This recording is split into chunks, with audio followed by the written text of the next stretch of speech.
हर एक जख्म से जख्मों की कोपलें फूटी, जो बाग तुमने लगाया था अब हरा है बहुत। नमस्कार, मैं हूं राजीव और आप देख रहे हैं घूमता हुआ आईना। दोस्तों, देश को नफरत, भूख, गरीबी, बेरोजगारी और सांप्रदायिक उन्माद की आग में झोंककर नरेंद्र मोदी फिर से विदेश घूमने चले गए हैं। कहने को फ्रांस के साथ द्विपक्षीय बैठक और G7 में भागीदारी जैसे कार्यक्रम में मोदी शिरकत करेंगे, लेकिन विदेश जाकर डांस गाना देखते हुए जब मोदी ताली बजाते हैं तो समझ आ जाता है कि सत्ता पर मोदी केवल मौज करने और अपने दोस्तों की मौज कराने बैठे हैं। राहुल गांधी यही बात एक अरसे से भारत की जनता को समझा रहे हैं और अब उन्होंने इंडिया गठबंधन के साथी दलों से भी यही कहा है कि अब वक्त आपस में उलझने का नहीं है दोस्तों, अब हर कदम पर एक साथ खड़े होने की जरूरत है, तभी बीजेपी का मुकाबला किया जा सकेगा। राहुल गांधी ने साफ शब्दों में समझाया है कि अब प्रतिरोध के रास्ते पर ही उतरना पड़ेगा, वैसा ही प्रतिरोध जो अंग्रेजों की गुलामी के खिलाफ लड़ते हुए कांग्रेस पार्टी ने दिखाया था। जरा सुनिए राहुल गांधी के भाषण का यह हिस्सा। जब मैंने अपना पहला चुनाव लड़ा था, हमारी पार्टी का संगठन भारत की बाकी सभी पार्टियों से बुनियादी तौर पर अलग है और मैं ये बात पूरी विनम्रता के साथ कह रहा हूं। क्यों? क्योंकि इस पार्टी की शुरुआत एक प्रतिरोध आंदोलन के रूप में हुई थी, जब आधुनिक भारत अस्तित्व में ही नहीं था। दूसरी सभी राजनीतिक पार्टियों के उलट इसे इंडियन स्टेट के बुनियादी ढांचे और संरक्षण का इस्तेमाल करके नहीं बनाया गया था। कांग्रेस पार्टी एक प्रतिरोध आंदोलन है जो इस विचारधारा की रक्षा करती है कि सभी भारतीय समान हैं। हम मूल रूप से आरएसएस की सोच के खिलाफ हैं। बीजेपी या आरएसएस का साथ देने या उनसे समझौता करने से पहले हम मर जाना पसंद करेंगे, कांग्रेस पार्टी में ही मर जाएंगे। ऐसा करने के लिए आपको हमारे सिर काटने होंगे। मैं इस देश में ऐसे लाखों कांग्रेस कार्यकर्ताओं को जानता हूं जो कहेंगे हमारे सिर काट दो, लेकिन हम आरएसएस के सामने नहीं झुकेंगे। आपको बता दूं कि राहुल गांधी ने भाषण अंग्रेजी में दिया, लेकिन फिर उसका अनुवाद, हिंदी अनुवाद भी अपनी आवाज में जारी किया।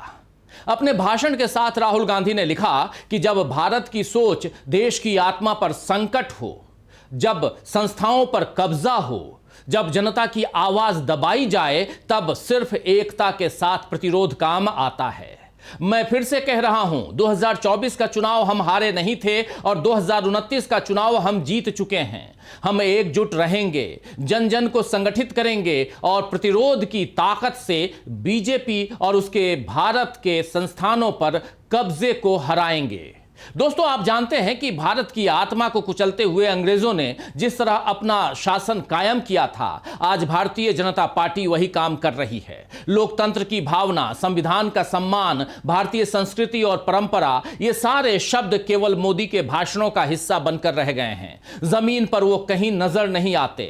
आप खुद सोचिए कि भारत की कौन सी परंपरा ये कहती है कि जब आम लोग दुख और तकलीफों के लंबे दौर से गुजर रहे हों, तब देश का मुखिया उन पर एक शब्द न कहकर केवल अपने सुख के बारे में सोचे। कल यानी शनिवार को वायुसेना के एक प्लेन क्रैश में 5 जवानों की मौत हो गई। उससे पहले तेलवाहक जहाज पर अमेरिका ने हमला किया और उस अमेरिकी हमले में 3 भारतीय नागरिक जो हैं, 3 भारतीय नाविक मारे गए। नीट पेपर लीक के कारण कई बच्चों ने अपनी जान ले ली। मणिपुर में मासूमों की जान जाने का सिलसिला थम नहीं रहा है, तो इतने सारे घरों में शोक है और मोदी के चेहरे पर शिकन तक नहीं है। मोदी जानते हैं कि सारी संवैधानिक संस्थाएं, जांच एजेंसियां, न्याय व्यवस्था, चुनाव आयोग, मीडिया, सब केवल और केवल बीजेपी की सत्ता बनाए और बचाए रखने के लिए काम कर रहे हैं। तो ऐसे में विपक्ष के सामने यह वाकई बड़ी चुनौती है कि वो किस तरह चुनाव लड़ने के लिए बनाए गए अन्यायपूर्ण माहौल और असमान धरातल पर चुनाव लड़े और जीत दर्ज करे। राहुल गांधी ने 8 तारीख के यानी 8 जून के भाषण में इसी का रास्ता सुझाया है और एक बड़ा दावा किया है कि 2024 हम हारे नहीं थे बल्कि हराए गए थे और 2029 भी जीत चुके हैं। जनता विपक्ष के साथ है। तो आइए दोस्तों, आज आईने की नजर से पड़ताल करेंगे कि किस तरह राहुल गांधी ने दिखा दिया है इंडिया गठबंधन को जीत का रास्ता और साथ ही समझेंगे कि क्या इंडिया के प्रतिरोध यानी रेजिस्टेंस से बीजेपी की होगी बड़ी हार। राहुल के भाषण का यह हिस्सा जरा पहले सुन लीजिए, फिर आगे बात बढ़ाते हैं। इस ग्रुप में एक कंफ्यूजन है। कंफ्यूजन यह है कि आप यानी एसपी, टीएमसी, आरजेडी ये मानते हैं कि जिन राजनीतिक तरीकों का इस्तेमाल आपने अब तक किया है वो आगे भी काम करेंगे। ये तरीके तभी काम करते थे जब इंडियन स्टेट ने उन्हें काम करने के लिए निष्पक्ष माहौल दिया था। यहाँ राहुल गांधी जो कह रहे हैं आम जुबान में उसका मतलब यही है कि बीजेपी जितनी ज्यादा बेईमानी पर उतरेगी, कांग्रेस उतना ज्यादा आक्रामक होकर उसका विरोध करेगी। राहुल की यही बात जहां एक तरफ विपक्ष के लड़ने की ताकत में नई जान फूंक सकती है, वहीं बीजेपी का डर और बढ़ा सकती है, क्योंकि बीजेपी हर बार चुनाव जीतने के साथ कुछ ज्यादा अहंकार के साथ ये बताने में लग जाती है कि विपक्ष में बुराई ही बुराई भरी है और इसीलिए जनता भी उसका साथ नहीं दे रही। लेकिन जब यही जनता देखती है कि कैसे बीजेपी जीतने के बाद भी छल कपट से सीटें हथियाना नहीं छोड़ती, तो सच उसे भी समझ आ जाता है। अभी बीते दिनों ही बीजेपी ने सीट चोरी का उदाहरण पेश किया है। मध्य प्रदेश में राज्यसभा के लिए बीजेपी के पास 2 ही उम्मीदवारों को जिताने लायक विधायक थे, लेकिन बीजेपी ने फिर भी तीसरा उम्मीदवार खड़ा कर दिया। वहीं कांग्रेस की उम्मीदवार मीनाक्षी नटराजन का पर्चा रिटर्निंग ऑफिसर ने खारिज कर दिया और कहा कि मीनाक्षी ने अपने एक क्रिमिनल केस के बारे में जानकारी नहीं दी है। मीनाक्षी पर ऐसा कोई केस था ही नहीं। जब वो अपनी शिकायत लेकर सुप्रीम कोर्ट गई तो उन्हें शुक्रवार को सुनवाई की तारीख दी गई। इस बीच बीजेपी के तीनों उम्मीदवारों को जीता हुआ घोषित कर दिया गया। फिर सुप्रीम कोर्ट ने मीनाक्षी की याचिका को खारिज कर दिया कि हम इस मामले में सुनवाई नहीं कर सकते। वहीं राष्ट्रपति से इस मामले में कांग्रेस ने शिकायत करने के लिए मुलाकात का वक्त मांगा तो राष्ट्रपति भी नहीं मिली। इस एक उदाहरण से ही समझा जा सकता है कि किस तरह देश में संस्थाएं काम कर रही हैं और किस तरह लोकतंत्र के स्तंभ हिल डुल रहे हैं। राहुल गांधी ने अपने भाषण में यही बात साथी दलों को भी समझाई है। तो मीनाक्षी नटराजन मामले के अलावा बीजेपी की कुटिल चालों का दूसरा ताजा उदाहरण टीएमसी में हुई बगावत में देखा जा सकता है। एक तरफ बीजेपी नेता टीएमसी सांसदों से मिलकर उन्हें अपने पाले में कर रहे हैं और दूसरी तरफ ममता बनर्जी पर कहीं सांप्रदायिक भाषण को लेकर एफआईआर हो रही है तो कहीं अभिषेक बनर्जी के घर छापेमारी हो रही है। फिर राहुल गांधी की ही बात सच हो रही है कि संवैधानिक संस्थाएं और जांच एजेंसियां सब पर बीजेपी ने कब्जा कर लिया है। जब बीजेपी बेईमानी के रास्ते पर ही चल रही है और राजनीतिक दलों के लिए कोई रास्ता नहीं छोड़ रही है, तो फिर कौन से रास्ते पर चलकर बीजेपी को हराया जा सकता है, यह बात भी राहुल गांधी ने बताई है। जरा सुन लीजिए। अगर राजनीतिक दल काम नहीं कर पा रहे तो क्या काम करता है? प्रतिरोध काम करता है। प्रतिरोध असरदार होता है। जहां भी हम प्रतिरोध करते हैं उसका असर दिखता है। मैंने इसे अपनी आंखों से देखा है। मैंने इस देश में 4000 किलोमीटर की पदयात्रा की है। प्रतिरोध काम करता है। आपको किसी राजनीतिक ढांचे की जरूरत नहीं है, आपको ब्यूरोक्रेसी की जरूरत नहीं है, आपको खुफिया एजेंसियों की जरूरत नहीं है। आपको बस प्रतिरोध करने के जज्बे की जरूरत है। यानी मैं प्रतिरोध करूंगा, मैं अन्याय नहीं होने दूंगा, बस बात खत्म। यह एक भावना है, यह कोई संगठन नहीं है। यह सोचने का एक तरीका है और हम चाहें या न चाहें हमें इसी रास्ते पर चलना होगा। सोच बदलनी होगी। अब सोच ये होनी चाहिए, हम आपस में नहीं लड़ेंगे, हम प्रेस को हम पर हमला करने का मौका नहीं देंगे, हम प्रतिरोध करेंगे। आप सोच रहे हैं कि चुनौती अगला चुनाव जीतना है। अगला चुनाव तो पहले ही जीता जा चुका है। समझिए, भारत के लोगों में इतना गुस्सा है कि अगला चुनाव तो पहले ही खत्म हो चुका है। असली समस्या यह है कि आरएसएस ने भारतीय व्यवस्था पर कब्जा कर लिया है। समस्या यह है कि आपको जीतने के लिए कोई निष्पक्ष और स्वतंत्र चुनाव ही नहीं मिलेगा। इसलिए हमें प्रतिरोध के अंदाज में आना होगा। प्रतिरोध के अलावा अब कोई और रास्ता नहीं बचा है और ये बात राहुल गांधी ने साफ साफ कह दी है। इसमें टीएमसी, आरजेडी, समाजवादी पार्टी, माकपा, डीएमके, शिवसेना, एनसीपी जैसे तमाम दल सहमत हों या असहमत हों, वे राहुल गांधी की बात को न टाल सकते हैं और न ही खारिज कर सकते हैं। आप और हम लगातार वही सब देख भी रहे हैं जो बातें राहुल गांधी ने कही हैं। जब राहुल गांधी ने मोदी को कंप्रोमाइज्ड पीएम कहा था, तब भी उनकी बात की कोई काट पेश नहीं की जा सकी थी, क्योंकि सारे लोग इस सच को खुद देख रहे हैं कि अमेरिका के डर से वाकई मोदी कुछ नहीं कहते हैं। प्रवासी भारतीयों को बेड़ियों में जकड़कर वापस भेजने, फिर टैरिफ बढ़ाकर लगाने और रूस से तेल खरीदना बंद करने से लेकर अब 3 भारतीयों की जान लेने तक अमेरिका बार बार भारत का अपमान कर रहा है और मोदी उस पर एक शब्द नहीं बोल रहे हैं। इसीलिए राहुल गांधी ने अब मोदी को सीधे सीधे अमेरिका का आज्ञाकारी नौकर ही बता दिया है। इस पोस्ट में राहुल गांधी ने लिखा है कि अमेरिकी हमलों में 3 भारतीय नाविकों की हत्या के चंद दिन बाद न अफसोस न माफी, उल्टा अमेरिका ने आदेश देना जारी रखा है।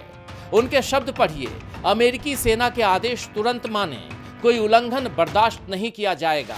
एक आजाद देश इस तरह की भाषा कभी नहीं सहेगा।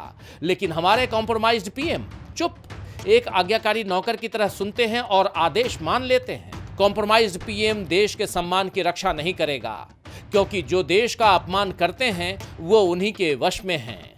दोस्तों, ऐसा नहीं है कि मोदी के रहते पहली बार देश का अपमान हुआ है। मोदी तो खुद विदेश में ये बोल चुके हैं कि पहले लोग कहते थे कि न जाने पिछले जन्म का कौन सा पाप किया है कि भारत में पैदा होना पड़ा। जब देश का प्रधानमंत्री वतन की इज्जत नहीं करेगा तो दूसरों को कैसे रोकेगा? कांग्रेस ने तब भी मोदी की बात का विरोध किया था और अब भी राहुल गांधी लगातार देश को सावधान कर ही रहे हैं, क्योंकि पानी सिर के ऊपर से जा चुका है। नोटबंदी हुई तो लोगों ने देश के नाम पर अपनी कमाई को लुटता हुआ देख लिया। कोविड लॉकडाउन हुआ तो अपनों को लाचारी से मरते हुए लोगों ने देखा। पहलगाम हुआ तो ऑपरेशन सिंदूर से उम्मीद बंधी कि अब आतंकवादियों से हिसाब होगा, लेकिन ट्रंप ने कहा कि मैंने युद्ध रुकवा दिया। अब ईरान पर हमला करते हुए ट्रंप ने 3 भारतीयों की जान ले ली और अमेरिका के विदेश मंत्री यही कहकर रह गए कि हमारा आदेश आपको मानना पड़ेगा। कोई भी स्वाभिमानी व्यक्ति इस तरह की बात खुद के लिए और अपने देश के लिए बर्दाश्त नहीं कर सकता। लेकिन मोदी के गलत फैसलों से अपने धन और अपनी जिंदगी तक का नुकसान भारतीयों ने सहन कर लिया, लेकिन अब उन्हें मोदी के कारण अपमान भी सहना पड़ ही रहा है। इसीलिए राहुल गांधी ने इंडिया गठबंधन के घटक दलों को समझाया है कि बीजेपी को हटाने के लिए अब तौर तरीके बदलने पड़ेंगे। एक तरफ प्रतिरोध के रास्ते पर उतरना होगा तो दूसरी तरफ एकजुटता भी दिखानी होगी। आपको बता दूं कि पिछले सोमवार 8 जून को इंडिया गठबंधन के घटक दलों ने बैठक रखी थी और करीब 2 साल बाद सारे दल एक साथ भावी रणनीति पर बात करने के लिए बैठे थे। इस बीच महाराष्ट्र में एनसीपी, शिवसेना और कांग्रेस के गठबंधन की हार चुनावों में हुई। बिहार में आरजेडी और कांग्रेस को बीजेपी ने हराया। हरियाणा में भी बीजेपी ने फिर से कांग्रेस को हराया, जबकि सारा माहौल कांग्रेस के पक्ष में था और हाल ही में पश्चिम बंगाल में बीजेपी ने बड़ी जीत दर्ज की। ऐसा नहीं है कि इन सारे राज्यों में कांग्रेस और बाकी विपक्षी दलों की उपस्थिति कमजोर थी, बल्कि बीजेपी के लिए कोई पुख्ता जमीन नहीं थी। फिर भी एसआईआर जैसे हथकंडों से बीजेपी के लिए चुनाव जीतना आसान हो गया। ईवीएम में छेड़खानी की खबरें भी खूब आईं और अब तो बंगाल में 4000 ईवीएम के जल जाने की भी खबर आई है। पहले ऐसी खबरों पर तहलका मच जाया करता था। विपक्ष अगर सवाल करे तो मीडिया में उन सवालों को जगह दी जाती थी। सोशल मीडिया पर भी सबको बराबरी से जगह मिलती थी, लेकिन अब यहां भी बीजेपी का ही कब्जा हो गया है। राहुल गांधी ने इस बारे में भी बात की है, जरा सुनिए। ये बहुत साफ है, हमें एक खास सोच से बाहर निकलना होगा। ममता जी को 100% यकीन नहीं है, लेकिन उन्हें लगभग 90% यकीन है कि उनका चुनाव उनसे छीन लिया गया था। उद्धव जी को 40% यकीन है कि उनका चुनाव छीन लिया गया था। मेरे भाई तेजस्वी जी को भी 40% यकीन है। सुनिए, चुनाव 100% छीने जा रहे हैं। कृपया अपने मन से शक निकाल दें और यह भी समझें कि सोशल मीडिया पर अपनी पहचान बनाने में सालों साल लगते हैं। ये एक हफ्ते में अपने आप नहीं हो जाता। मेरे YouTube पर 1 करोड़ फॉलोअर्स हैं, लेकिन मेरे अकाउंट को पूरी तरह दबाया जा रहा है। इसीलिए अगर आपको लगता है कि सोशल मीडिया निष्पक्ष है और विपक्ष को इससे मदद मिल रही है, तो आप एक अलग ही दुनिया में जी रहे हैं। पूरा सिस्टम, मीडिया, सोशल मीडिया, कानूनी व्यवस्था, ब्यूरोक्रेसी, इंटेलिजेंस एजेंसियां सब इस सरकार को सत्ता में बनाए रखने के लिए काम कर रहे हैं। लेकिन ये सरकार टिक नहीं पाएगी, क्योंकि इसने हमारे लोकतंत्र को बर्बाद कर दिया है। इसने भारत के लोगों का भविष्य बर्बाद कर दिया है।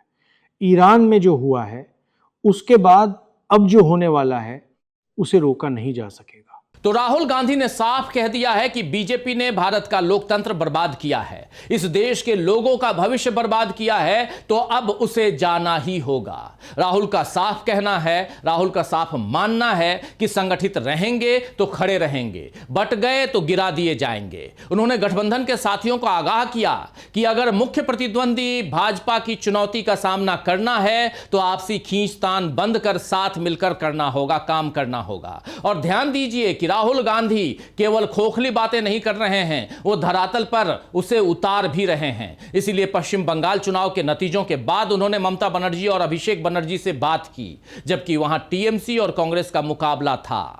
अब डीएमके को लेकर भी राहुल गांधी का दावा है कि आइडिया ऑफ इंडिया को बचाने की बात आएगी तो डीएमके भी साथ आएगा। यानी इंडिया गठबंधन की एकता बनाए रखने पर राहुल गांधी जोर दे रहे हैं और उसके लिए काम भी कर रहे हैं।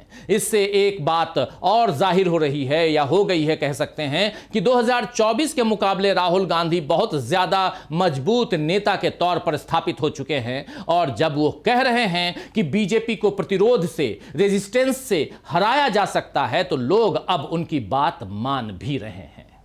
खैर, शायर जफर सहबाई ने ठीक ही फरमाया है कि जो दम घुटे तो शिकायत न कीजिए साहब, जो दम घुटे तो शिकायत न कीजिए साहब, कि सांस लेने को जहरों भरी हवा है बहुत। तो आज के लिए बस इतना ही, फिर मिलेंगे खबरों के नए आईने के साथ। तब तक देखते रहिए डीबी लाइव। नमस्कार।